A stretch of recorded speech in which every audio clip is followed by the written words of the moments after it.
Welcome back to Between Bells. Get excited, Bachelor Nation fans. Former Bachelorette star Rachel Lindsay and her husband, Bryan Abasolo, spent their one-year wedding anniversary on a romantic getaway on the one happy island of Aruba.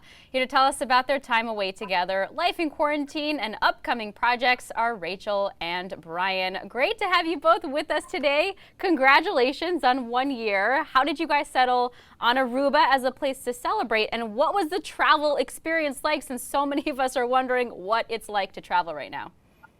Yes, thank you. First of all, thank you so much.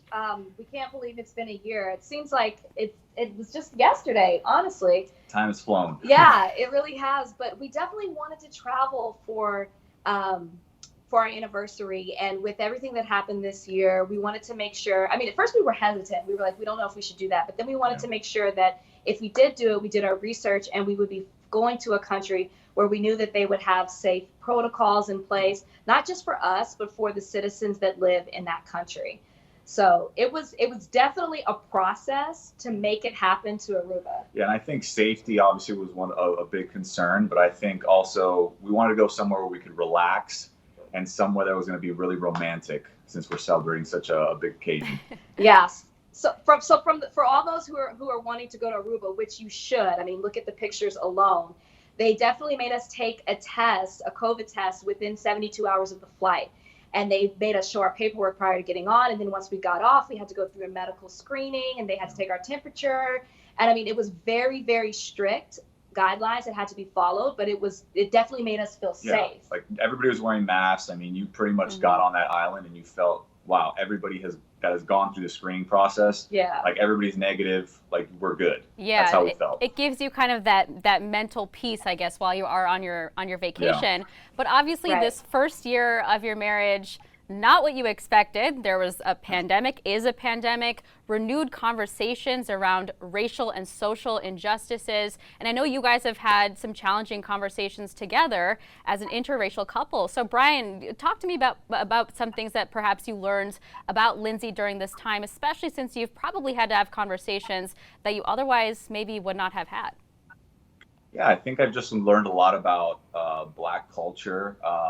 You know, we kind of joke about it, her hair, you know, I've been working on her hair a little bit, you know, and just, you know, learning more about, you know, what it is to be African-American in this world. And I just understand her so much better because I see her, you know, with all the challenges that she faces. You know, she was basically the voice for Bachelor Nation when it comes to a person of color. And I think she's just done an amazing job at, you know, the way she expresses herself. She's so real. She, you know, tells it how it is. And, you know, I think she's a great representation for, you know, not only the culture, but for the Bachelor Nation franchise. Yeah, and to that point, Rachel, the conversation that you had with Becca Kufrin on your Bachelor Happy Hour podcast, I actually sent that to a lot of my friends and used it as an example for conversations, difficult conversations you should be having with yourself and with peers. So to that point, are you still having these conversations with people within the Bachelor franchise? And do you feel like there's progress being made in terms of the understanding of some of these social injustices that are still so rampant in our nation? Yeah, I think I haven't been having the conversations as much as I did in the beginning when the Black Lives Matter movement really, you know, grabbed the nation's attention, even though it had been going on, you know, it started in 2013. I think that we really wanted to use that episode of the podcast to show that you can come from different worlds, but still sit down at the table and have a respectful conversation, even if it is uncomfortable.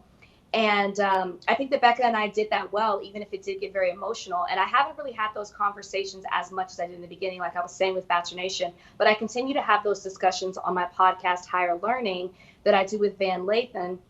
And we have a lot of people who reach out to us who constantly say, thank you for educating me. Thank you for helping me figure out how to have these uncomfortable conversations with some of my friends and my family members, and just helping me understand what this movement is about, what Black people have been going through in this country for centuries, and how we can all be better. And the Bachelor franchise is already taking some of those steps, which I'm happy to see in response to what's happening right now in our country.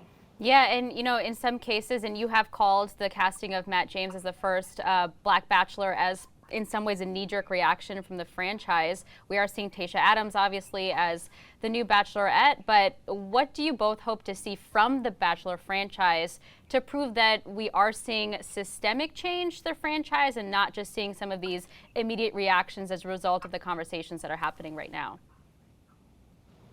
Yeah, I mean, I think, obviously the leads being of color, that's a start. But at the same time, like you said, systemic. It has to be systemic. We want it from the top to the bottom, from casting directors to producers. We want a better representation of what this world actually looks like in the Bachelor franchise. And I think that would be taking the next step. Yeah, and Rachel, I do want to talk about your new gig as a correspondent for Extra, which is very exciting. Another platform for you to be able to speak your truth as well. What are you most excited for in joining the Extra family?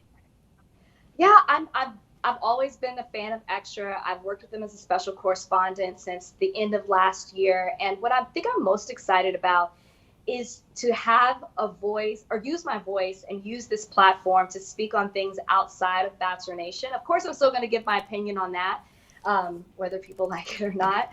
But at the same time, I feel like I have so much more to say, and I'm passionate about so many other things. And what I love about Extra is they do, have these stories that are informative and engaging and entertaining at the same time. And I'm very happy that they trust me to step into this role and really use my voice to, continue with what the brand represents. That is very exciting stuff. You guys are certainly very busy, but I do want to know, what is the best thing to come out of quarantine for you guys? What's been kind of the highlight of the last few months for both of you together? I would say, I think we've both gotten closer to our friends and our family. I've never FaceTimed with my parents more than I ever have. His cousins in Colombia. My cousins in Colombia, we do Zoom calls. I started like a little side hobby with a podcast with all of my buddies. And I think it just shows you appreciate all the little things, and you want to get together with all these people that you love, because at the end of the day, you never know, what can happen. Yeah. So you got to take advantage. And I would say for us, just also, I travel so much, so we've been able to spend every single day together, which has been nice. And Bryan has realized that I actually know how to cook, which he probably didn't before. Very, very good. Very good. That's amazing. Good to hear. Great to see you guys are so happy. Congrats again on your 1-year anniversary. That's former Bachelorette star Rachel Lindsay and her husband, Bryan Abasolo. Thank you both again.